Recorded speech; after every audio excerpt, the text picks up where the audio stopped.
Hello, everybody. This is Uncle Hondo, your Las Vegas Raiders beat writer on Sports Illustrated and the host of the Las Vegas Raiders Insider podcast.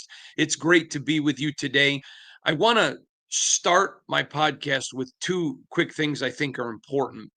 As you know, I told you yesterday morning I taped at 5 a.m. Eastern that although I was hearing people that definitely thought AP was staying, that I'd hearing more that he wasn't, and I expected him to be relieved of duties, and he was. When you move on, it seems so callous because it's somebody's life and his family, and Antonio Pierce is not a good guy. He's a great guy and great family and great people, and you don't ever wish that on anybody. But it's time to move on. And so I understand, please understand that as I'm moving on, I'll get in later into what happened after the coaching search later in the offseason. I'll have a deep dive of what happened, where maybe things went sideways under the Antonio regime. And I'll get into all that. Now's not the time.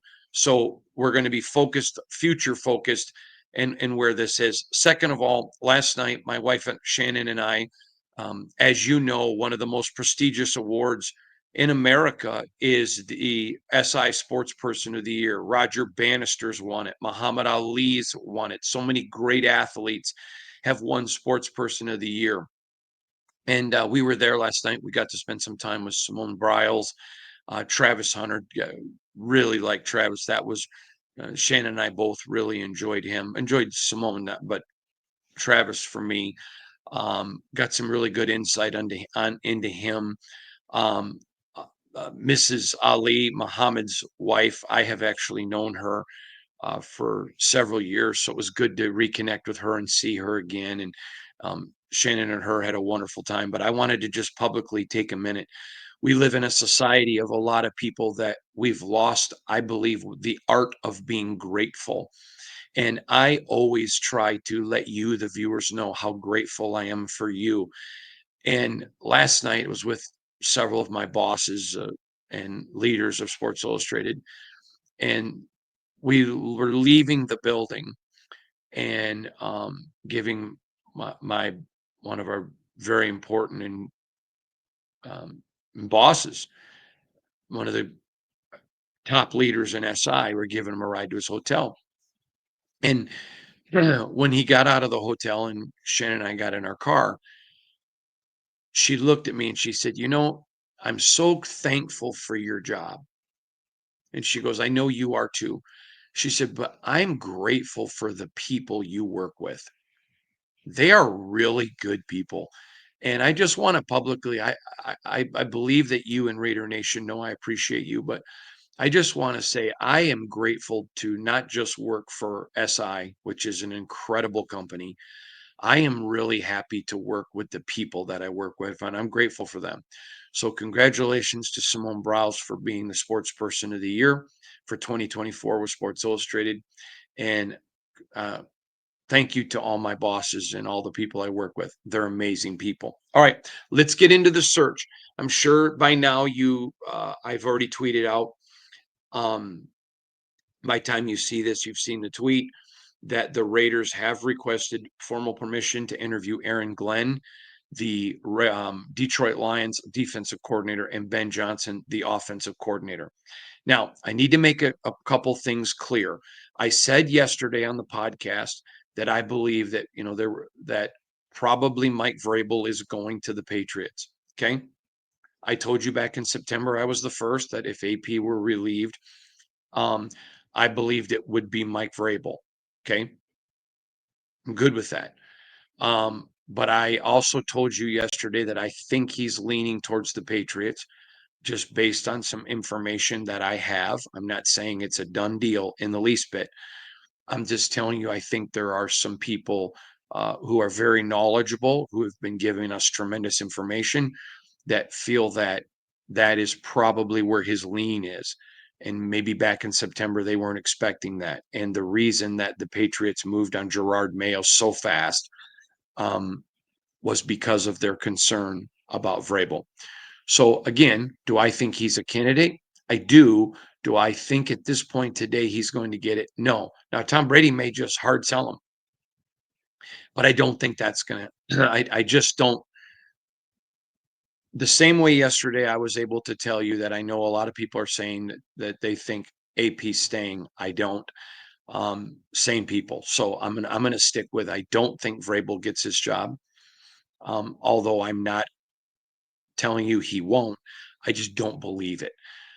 There are candidates that I'm aware of that I've been asked not to talk about specifically yet, and I will, but that maybe aren't on the radar. I said that yesterday. I think, and I said I knew there were some people panicking about Vrabel. I would not panic because I know the people that they are looking at, and they're looking at some really good, experienced people, some people that will uh, that I think instantaneously Raider Nation would be like, oh, okay. So I know the process that they're going through. Now, I want to talk. So, and in the end, I believe they're going to hire an experienced coach. If you remember, I said this last year before, I've said it for all 6 years I've covered this team. When you are an iconic franchise like the Las Vegas Raiders, I don't believe, in my opinion, this is the place where coaches should come to learn how to coach, meaning head coaches. I don't have a problem with that with defensive coordinators, offensive coordinators, but with head coaches. And I think you saw with AP, there were mistakes made, not because AP's a bad guy or because he didn't know football. They were just rookie mistakes.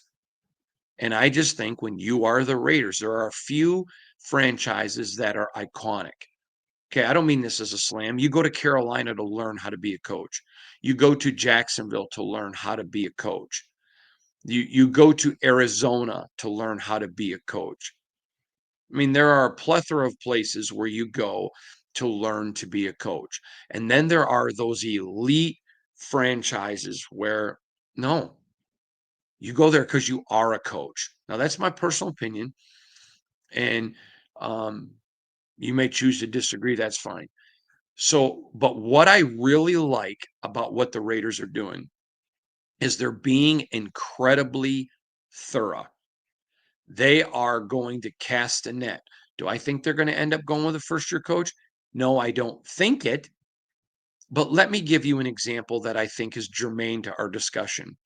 Years ago, the Steelers had decided they were hiring Russ Grimm to be their head coach. You may remember him if you're older like me. He was a tremendous lineman, a great guy, just fighter, scratcher, crawler, just a really a Dan Campbellish type coach in some ways, not all, but some. So, but they wanted to be thorough. So they sat down with this up and coming coordinator by the name of Mike Tomlin. And Mike Tomlin walks in the room, and the moment he sits down with Mr. Rooney, he owned it. He owned the room. Uh, yeah, I've talked to people who were participatory in that meeting who told me they'd never seen anything like it. That it turned into several hours of football, and everything they threw at Mike knew, and Mike threw stuff at them and diagramming stuff, and Mike literally won the room. And when they walked out, they're like, that is our coach. And it wasn't anything that Russ did wrong. It was that Mike Tomlin demonstrated to them something that they didn't know that was in there because they didn't know Mike. Yeah. I believe what the Raiders are doing is I believe that their goal and inside the scope is they want an experienced head coach who's going to come in and grip this franchise and take it somewhere. I have no doubt that's exactly what they want. I, I, I have zero doubt that's not speculative. But I also believe that they're smart enough to know what if there is somebody, okay, this isn't really a place where you come and be a first year coach, but what if somebody Mike Tomlin's us? And I can tell you that's actually a saying I've heard NFL people use, get Mike Tomlin. What if somebody just comes in and blows the roof off of it? And I want to say this because if I don't preface my next comment, people are going to think it's celebratory that Antonio Pierce is not here. And that's not the case. But remember, we're focused forward, not behind. I think Raiders today should be excited. I think they should be excited. Now, I'm not telling you how you have to feel. I'm telling you, I think you should be excited. Here's why. I mentioned on yesterday's broadcast, for the first time I've been here in 6 years, I feel like this franchise is doing the entire process really in a smart way.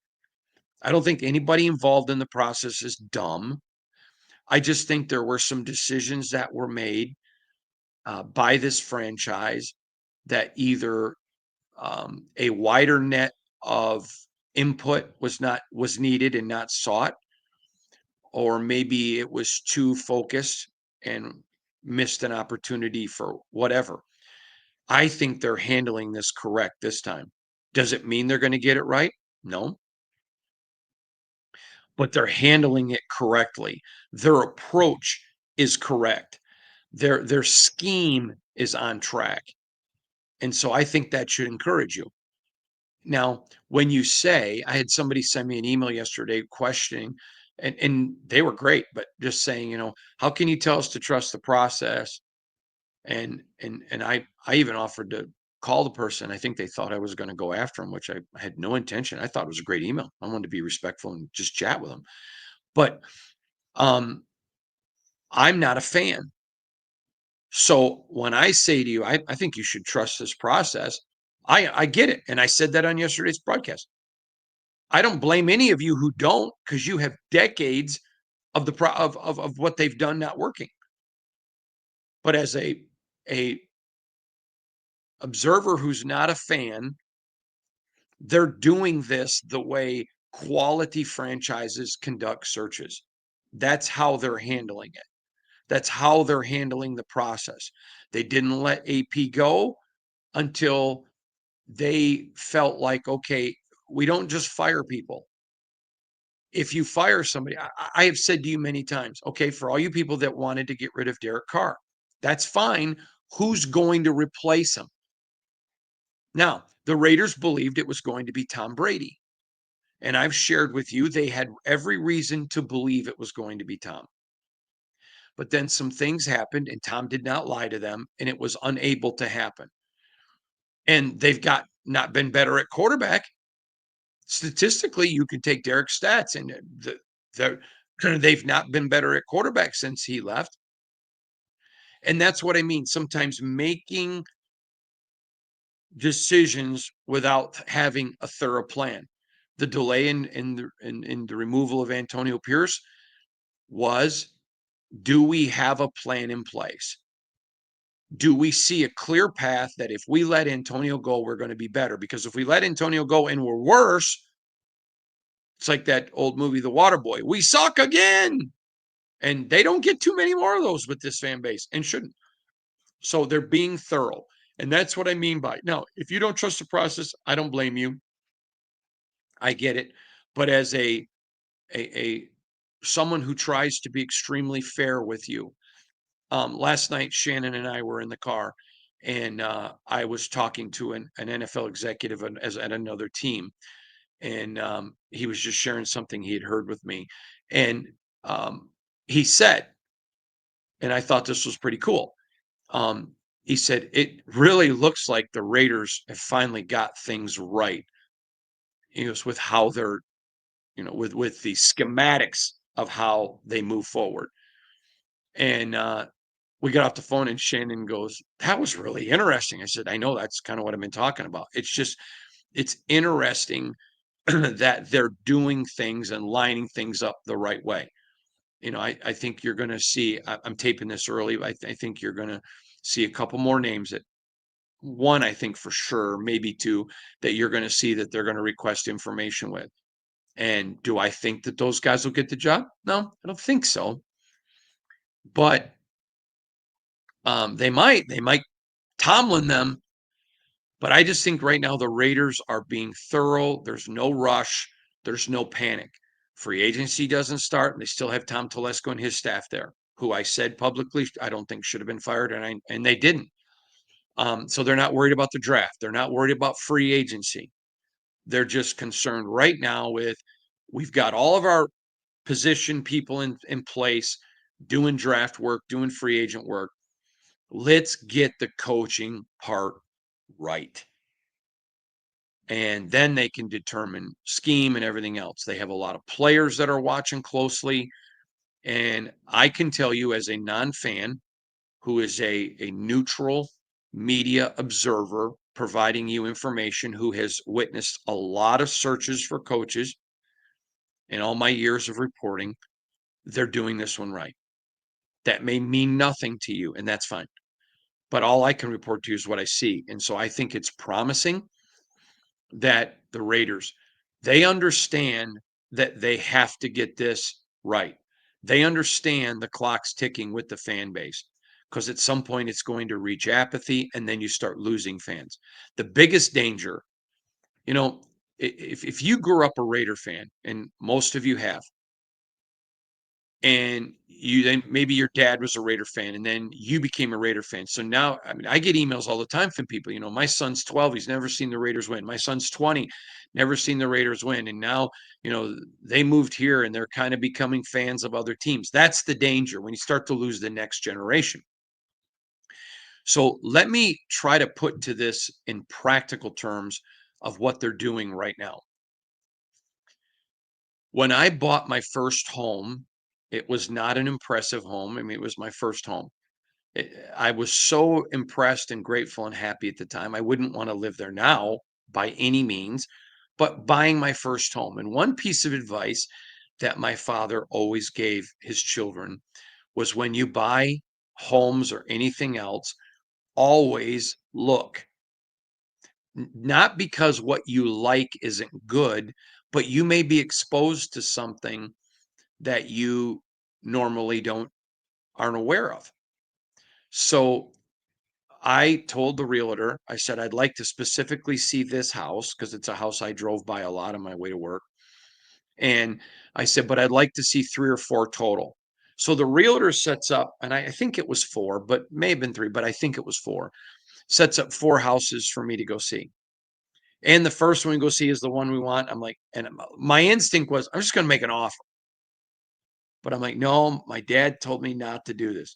So we went and saw, I think it was 2 others. And then the realtor said, well, there's one other house. It's a lot cheaper than your budget, but it's got some stuff, but it needs work. I said, okay. So we go and we look at this house, and it was more than I could have ever even hoped for. I mean, it had, I think it was 1 or 2 rooms more. It had 2 bathrooms. I'd always was interested in one. Again, it was more house than I even had dreamed of. And we were there, and the lady asked me, um, she was an older lady. And so they said, we're going to show the house with the older lady there, the owner of the house, which normally, if you've ever bought a house, the owner's never there. So we're walking through and we just start chit-chatting, just literally chit-chatting with her. And she's talking about all the memories of her home. And, we're gonna, have children. I mean, we had one at the time, but we're gonna, have more children. And that really appealed to her. It really appealed to her about having children in that home. And so as we talked to her, um, I'll never forget, my little daughter goes up to her and gives her a big hug. And it melted her. And I did not know, nor did any of us know, this lady had lived in this house for a long, long, long, long time. And she was wealthy. We did not know that. And so she said, do you like this house? I said, I love this house. And she said, well, are you going to buy it? And I said, no, I don't think so, because my name is Carpenter, but I'm not a carpenter. Trust me. Shannon would shout amen from the rooftops with that. But I said, and I know it needs work. And so it would go over my budget. And so I said, no, but I mean, I said, I would have loved to.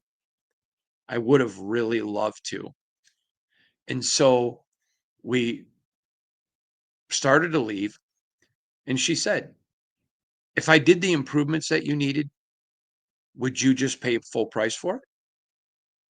Now, you have to understand the real estate market today seems like everybody pays full price or over. But back in the day, that was not normal.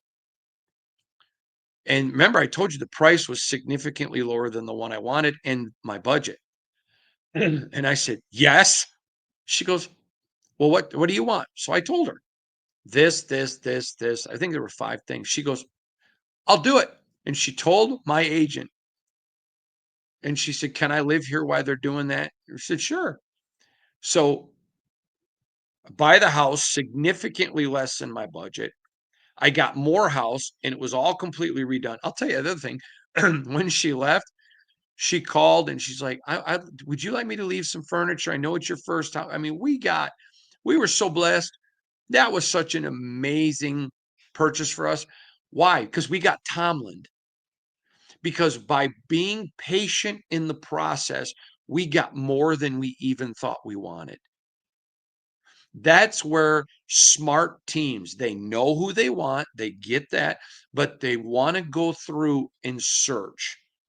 I do that today when I buy cars. I do it anytime I do anything when I purchase. That's a major purchase in my life. I want to look. I want to look. That is what the Raiders are doing right now. They're out here looking, they're out here investigating. They know what they want. It's why I think they're going to end up with an experienced head coach. But they're out there casting a wide net. I think this is fascinating. And if you're not encouraged just because of years of futility, you know what? It's hard to blame those people. And I don't. But the reality of the situation is they're doing it right. We're going to have tons of stories, anywhere from 15 to 25 stories. We're constantly updating with everything we hear. So please make sure you keep it tuned at si.com/NFL/Raiders. And I'm going to grab Dexter real quick because I know he's going to want to say goodbye to you. But thank you, everybody, for joining me today. And again, we're going to keep you updated. Make sure you're following me on Twitter at Hondo Carpenter, on IG at Hondo SR, and at si.com/NFL/Raiders. I guess Dexter has no desire to come say goodbye to you also. From all of us, thank you. Have a great day. We'll see you tomorrow.